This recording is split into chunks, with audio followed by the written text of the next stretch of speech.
ফ্যাসিস্টের গতিতে, খুনি হাসিনার গতিতে। বৈষম্য বিরোধী ছাত্র আন্দোলনের ডাকা সপ্তাহব্যাপী রেজিস্ট্যান্স উইক কর্মসূচি দ্বিতীয় দিনের মতো চলছে।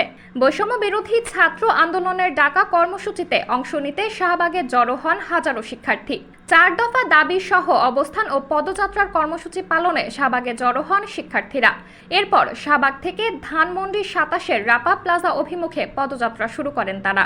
বুধবার 14 আগস্ট বিকেলে রাজধানীর শাহবাগে আসতে থাকেন বিভিন্ন শিক্ষা প্রতিষ্ঠানের শিক্ষার্থীরা। বিভিন্ন ব্যানার ও ফেস্টুন হাতে তাদের স্লোগান দিতে দেখা যায়। এরপর 5:30টার দিকে মিছিল নিয়ে রাপা প্লাজা অভিমুখে পদযাত্রা শুরু করেন শিক্ষার্থীরা। এর আগে শাহবাগে জড়ো হয়ে বৈষম্য বিরোধী ছাত্র আন্দোলনের সমন্বয়ক আবু বাকের মজুমদার বলেন, অধিকার আদায়ে আমরা সবসময় রাজপথে থাকব। ঢাকার সব ছাত্র ও জনতা এক হলে আমাদের শহীদদের স্মরণে শাহবাগ থেকে রাপা প্লাজা অভিমুখে পদযাত্রা, মোমবাতি প্রজ্বলন ও নিহত হওয়ার ঘটনাস্থলে 1 মিনিট নীরবতা পালন করে দোয়া করব।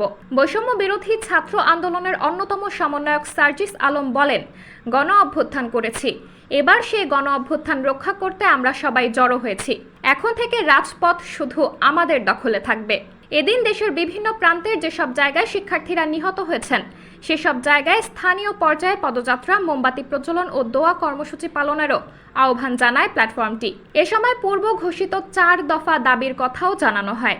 সেগুলো হলো, ফ্যাসিবাদী কাঠামোকে ব্যবহার করে ফ্যাসিস্ট হাসিনা ও তার দল এবং সরকার যে হত্যাযজ্ঞ চালিয়েছে সেগুলোর দ্রুত বিচার নিশ্চিত করতে বিশেষ ট্রাইব্যুনাল গঠন করতে হবে।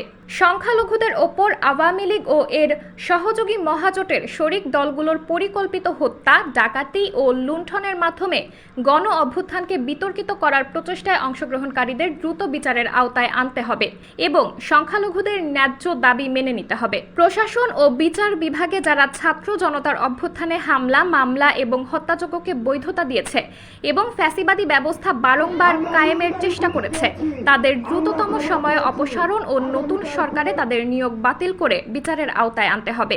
প্রশাসন ও বিচার বিভাগে যারা এতদিন বৈষম্যের শিকার হয়েছে তাদের জন্য দ্রুততম সময়ে সুযোগের সমতা নিশ্চিত করতে হবে।